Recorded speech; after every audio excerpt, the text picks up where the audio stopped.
Hi, it's Rebecca Whitman, your host of the Balanced, Beautiful, and Abundant Show. I'm a top-rated life coach, an international best-selling author, and a multi-passionate entrepreneur. I'm on a mission to help you go from burned out to balanced, beautiful, and abundant. The experts on this show will help you achieve work-life balance so that you can experience abundance in 7 pillars of life: spirituality, health, emotions, romance, mindset, social, and financial life. When you have all 7 pillars of life in alignment, you are balanced, beautiful, and abundant. Let's go.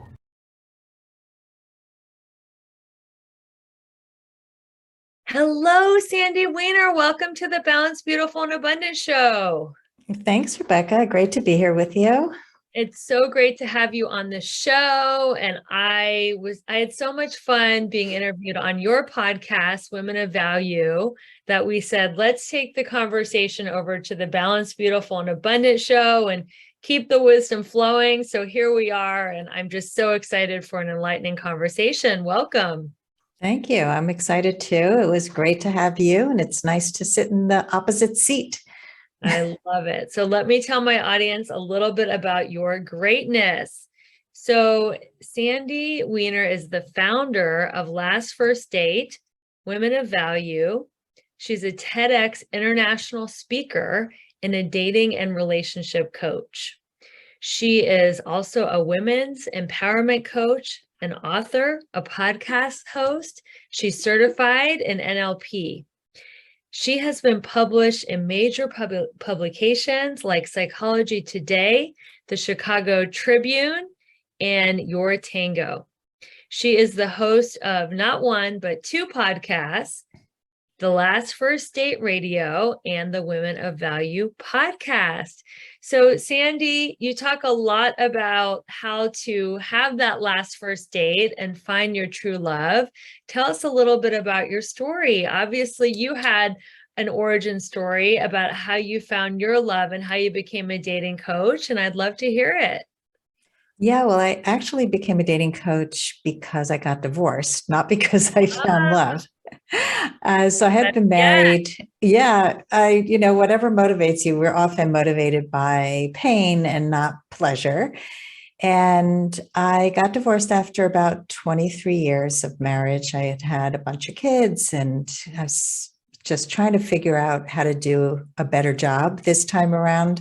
I had gone back to become a life coach. I became certified as I was divorcing, and I didn't start out as a dating coach, but as I was coaching other people, I had friends who were newly divorced and who were dating, and they were making a complete mess of their dating lives.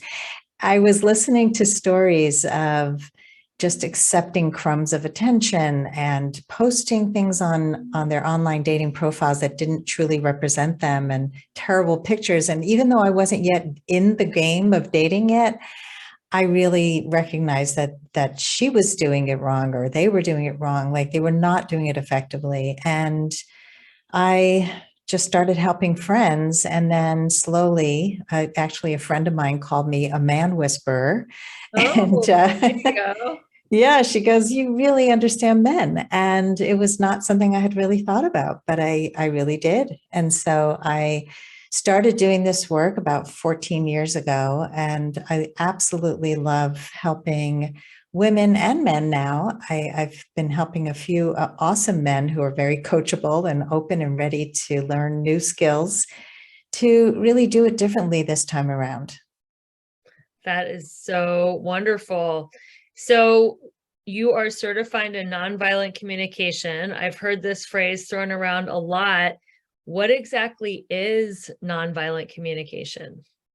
So nonviolent communication actually came about for me at the end of my marriage. My husband, who was not a great communicator, at the end of our marriage, he realized, oh, I really need to work on these things that Sandy keeps saying. So he became immersed in nonviolent communication as a way to process his emotions.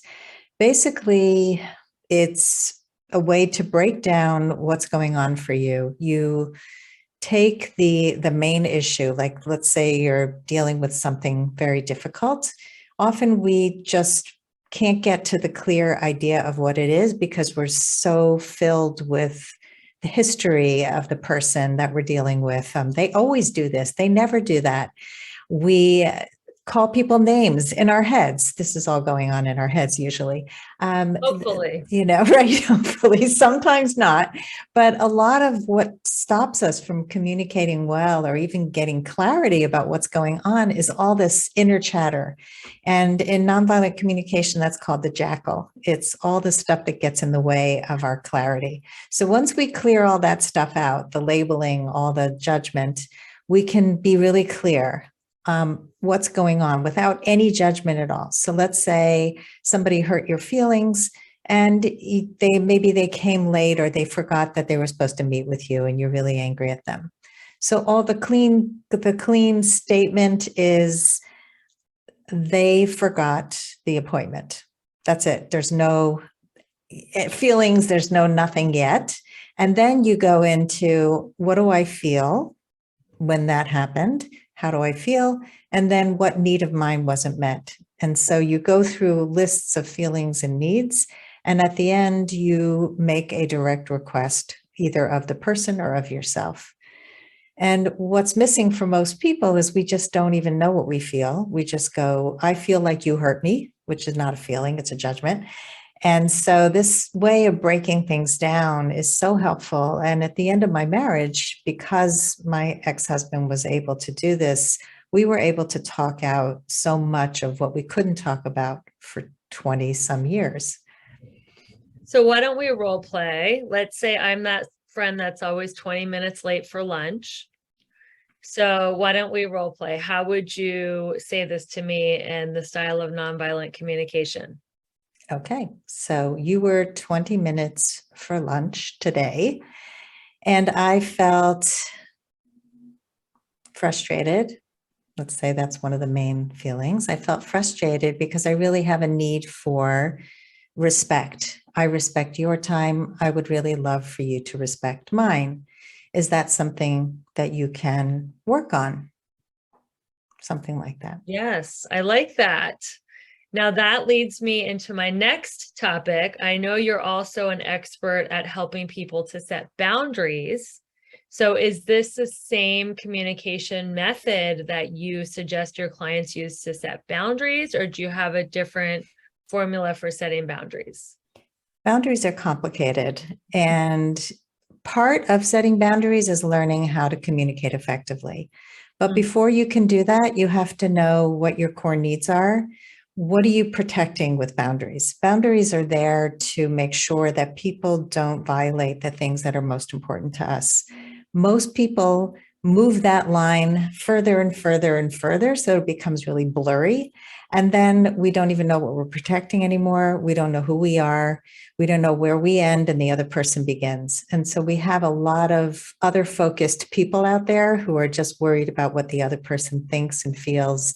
And we don't tap into our own feelings and needs. That's Yes, codependent, being more exactly. focused on the other person's thinking and feeling than your own thinking and feeling. Correct. So really recognizing, where am I codependent? Where am I not honoring my own needs? Do I even know what my needs are? So we have to really start back at unraveling some of our blueprints from the past. How did we grow up? I mean, it's complicated.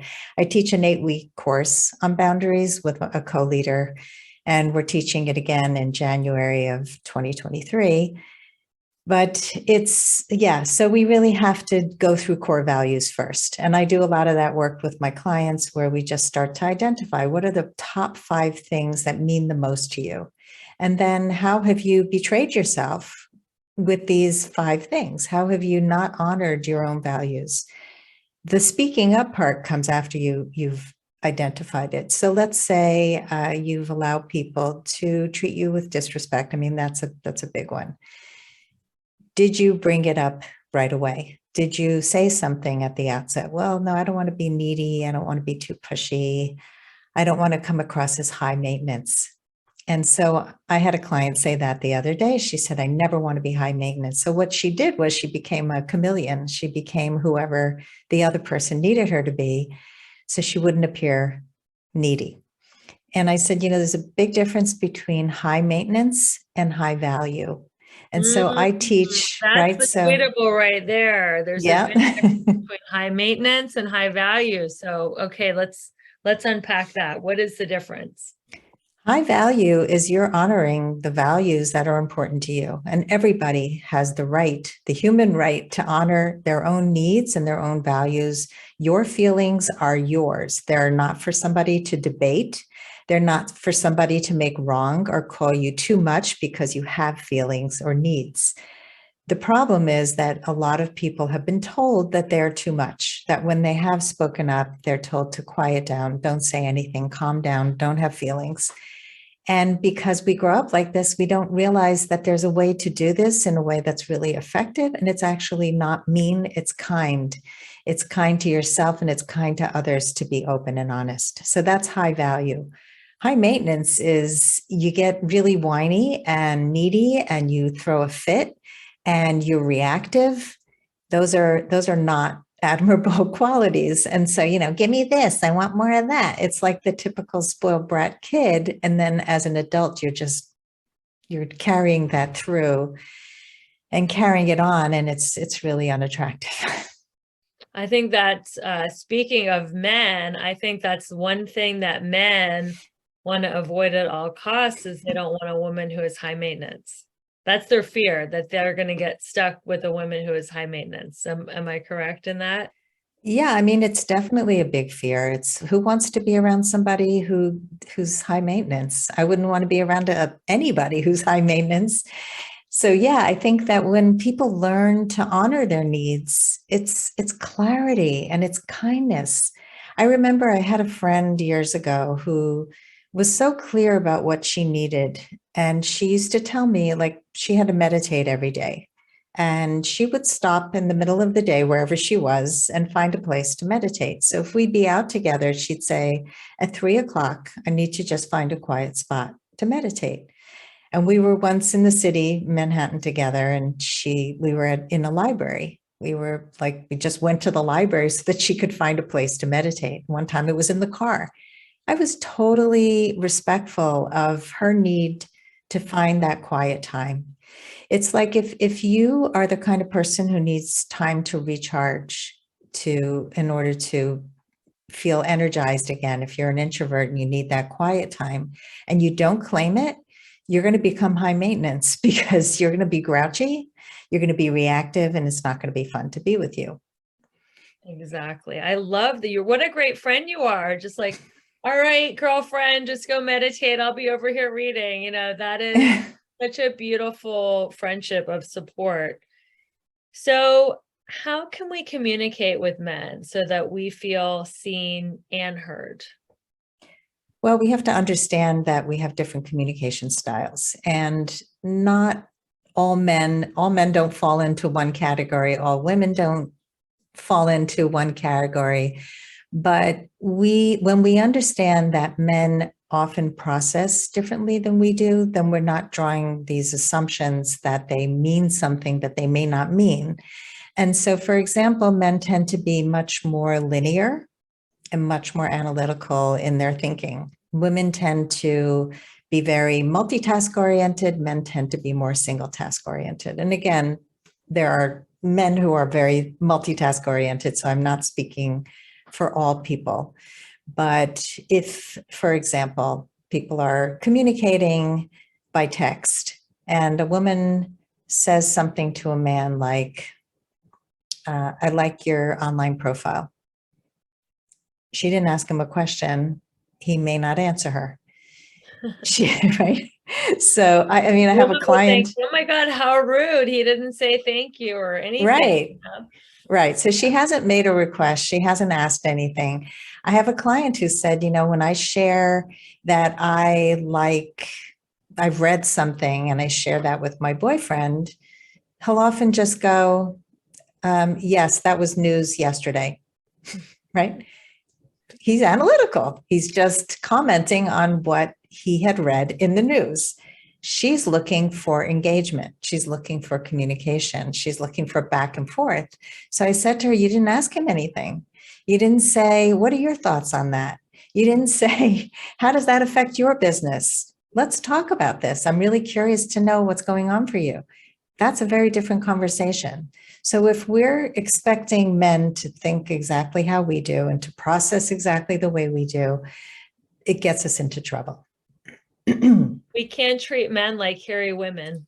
Correct. Alison Armstrong, Yeah, Alison Armstrong talks about that. One of her classic lines. Absolutely. Yes. Yeah. So, ladies, if you're listening to this, ask questions. Ask a man what he wants. What are your thoughts? That puts him in the masculine. What do you think? Don't ever ask a man how he feels, because that puts him in his feminine, unless you're wanting a feminine man, and that's totally okay too. Well, let me just address that for a minute, because I think a lot of times when we ask how they feel, they can act like a deer in the headlights. It's not just about feminine, masculine to me. It's also about how men are not raised to talk about feelings the way women are. We are much more community oriented. We have these friendships where we'll talk about breakups and we'll talk about the men we like. And men often, they could go through a breakup and not even talk about it with their buddies. They go out fishing for the day and they come back and they've never even discussed the fact that there was this big breakup. So we have to understand that. I think the other real big distinction is if somebody is single task oriented and you want to have a conversation, you have to check in. If they are in the middle of a task, they will not hear you and you will be offended that they haven't responded. So make sure you just go, is this a good time?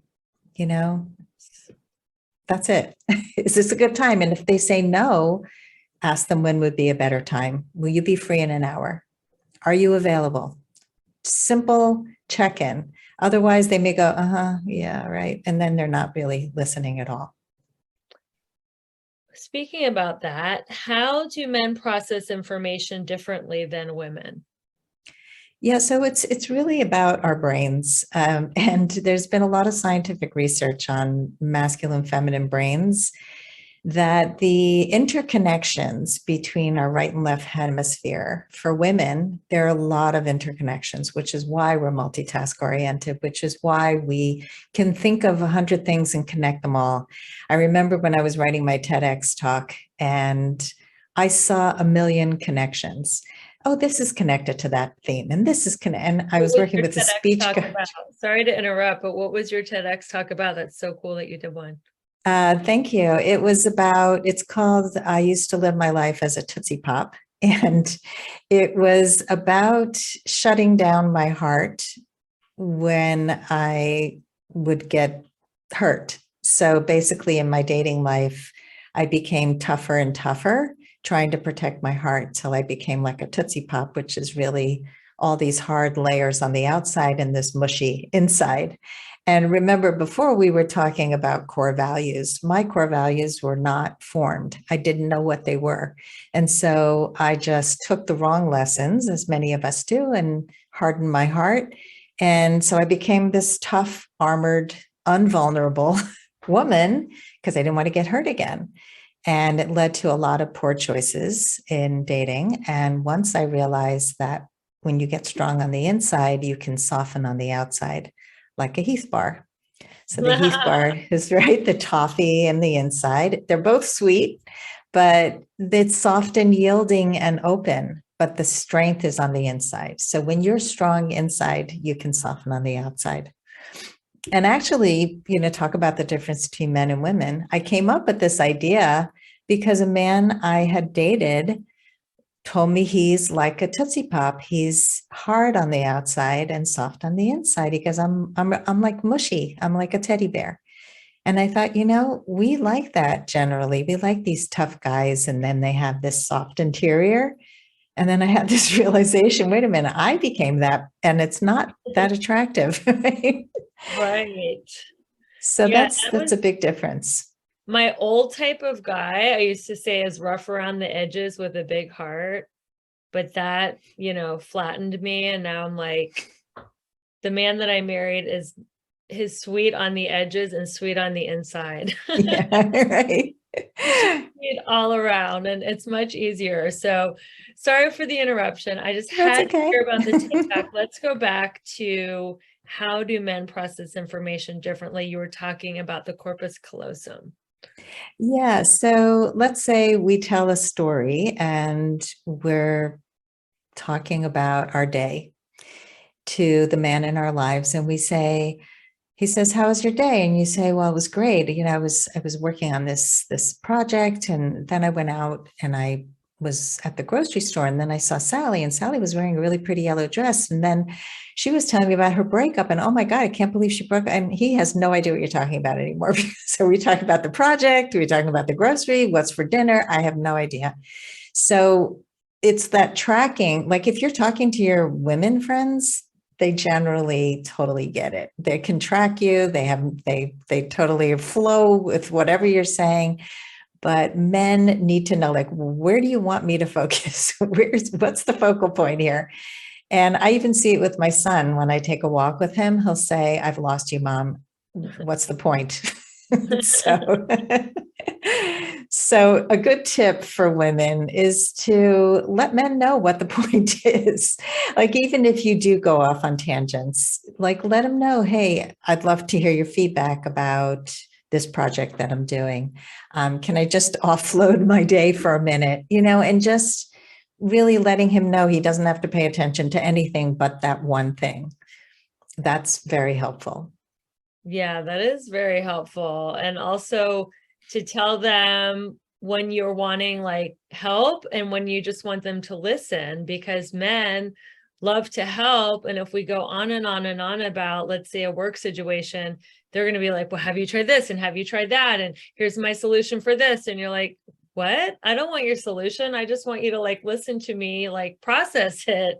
And we Mhm. have to let them know how to listen so they can, do what they love to do, either just listen or be of service. But I think men really love to help women, and a lot of women don't know that.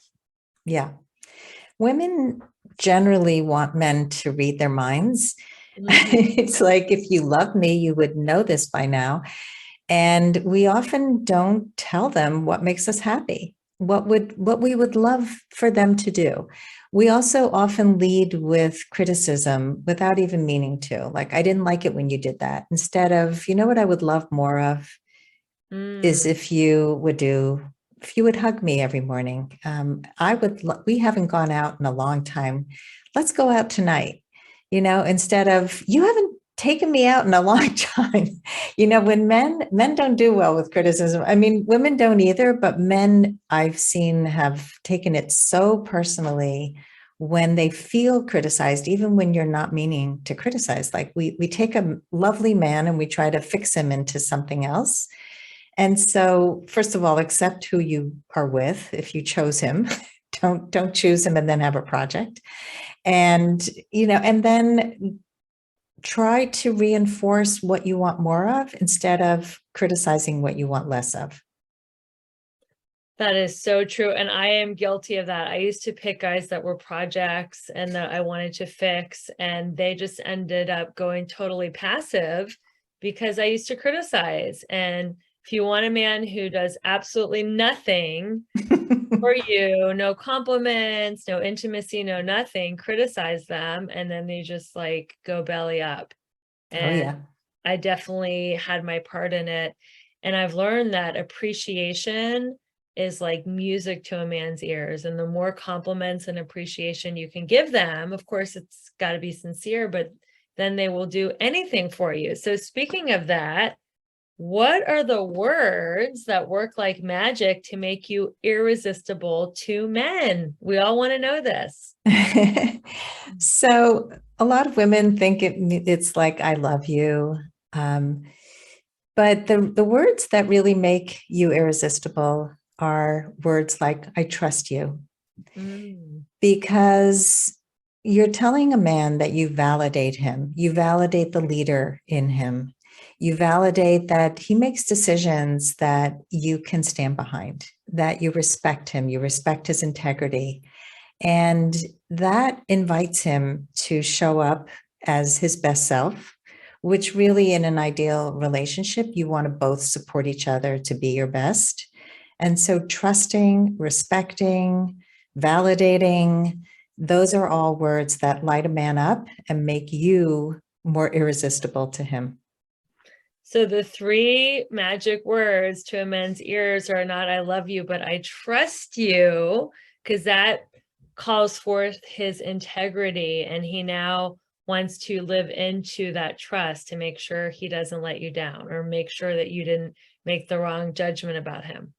Correct. Oh, there you go. This episode is worth its weight in gold right there. So what are the 4 communication archetypes? Yes. So I realized that so much of my work is about communication skills, and I have identified 4 archetypes that we fall into, and I named them after animals. The first one is the lion or lioness. Then there's the scorpion, the koala, and the puppy. And I can talk a little bit about each one. Yeah, please do. Okay, so the lion or the lioness is somebody who is a clear communicator. They know what they want and need. They regularly ask for support. How many people ask for help? Not many. They don't play games. They don't manipulate. They want to connect. They want to understand and be understood. And they can set clear boundaries. They can process through difficult conversations. And it is the most effective communication style, obviously. It is something that most of us are not born with, but we can learn. And it's one of the things that I love teaching, because when you have the skills, you can show up as more of the lion or lioness. So the Then we lion have is very direct. They can direct. set boundaries, ask for what they want. They communicate very clearly. Yes. Got Correct. it. All right, the next one. Okay. The next one's a scorpion, which is the opposite. That's the aggressive communicator. They want to win, and they don't consider the effect that they have on others, the effect that their actions or their words have on others. They can lash out to prove a point. They're bullies. They are consumed with power. They think that their opinions, their needs, and their rights are more important than others. So I think we've all met scorpions. It's a highly ineffective communication style. It's about powering over other people, and it just shuts people down. And the truth is that scorpions are really grow up usually feeling unimportant, and so they develop this style to feel more powerful. And So they that's the scorpion. remind me of narcissists, because they're not empathetic toward anybody else. They're just so focused on their own needs. Correct. But some scorpions are open to change and will learn to be more effective leaders if they're in a place of power. They'll learn to have more empathy and to consider the needs of other people. Okay. Next one, koala. The koala is passive aggressive, and it's something I never realized before, but koalas, they look really cuddly and sweet, but they can lash out suddenly. And I love this archetype, the archetype, because it's such a common one. We meet so many koalas. Some of us are koalas. We can have hurt feelings, and we can use indirect communication. We can be very passive in the way we communicate. These are the people who mask their hurt feelings with indirect communication, use sarcasm, which is at somebody else's expense. And it can be confusing to communicate with them. It can be hurtful. It can feel unclear. And so, again, these people can learn the right skills. These are guards that people put up because they don't want to be rejected or hurt. So the koala, instead of saying, I am hurt, they'll come in and they'll do something passive aggressive, either with sarcasm or something indirect. And Correct. the goal is to move from a koala to a lion and be able to say, this is what my needs are. Mm-hmm. Instead of, if you loved me, you would have bought me a present that I liked.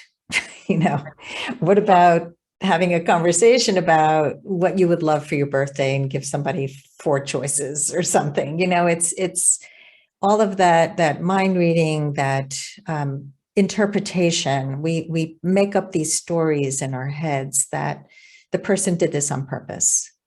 And it's so self-sabotaging. In the dating world, if a client of mine didn't hear back from somebody after a few days after their first date, and she wrote him a text that said, well, it doesn't seem you're really interested in me, so I'm going to wish you well. And it was like, wait a minute, he didn't even have a chance to process the date.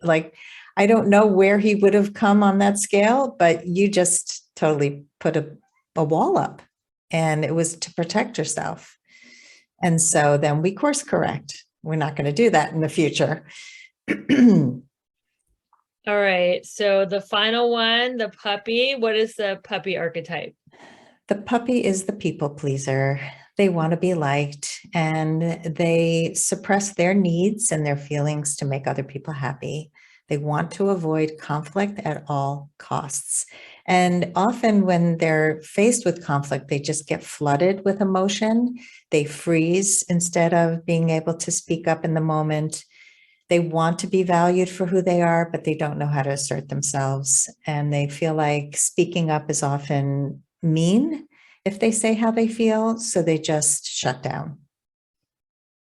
So puppy is very codependent. They're a people pleaser. I think a lot of us are either puppies, especially as women, or recovering puppies, and we're wanting to avoid conflict and put everybody else's needs first. But then what happens is we end up getting burned out. We end up getting resentment because we're so drained by putting everybody else's needs above ours and never getting our needs met that we end up feeling resentful and just depleted.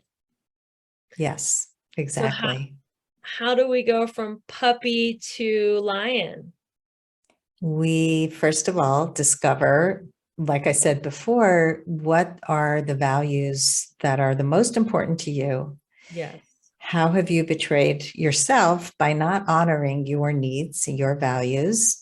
And then we learn communication skills. We learn how to speak up in a way that's kind, that's assertive, not aggressive. I think a lot of people think that it's aggressive to say how you feel, when it affects every part of your life. This isn't just romantic relationships. This is everything. How I speak to my children, how I set up relationships with clients. I am super clear when I start a relationship with anyone. This is how we're going to design our relationship. What do you need from me? What do I need from you? What can we do when something comes up? I once asked a guy I was dating, how might you sabotage the relationship? And we had just started being exclusive. And he looked at me like I was crazy. And he said, what do you mean sabotage? I said, look, we all do things.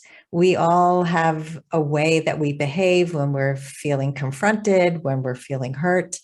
What might you do so that I can be aware of it and we can do better?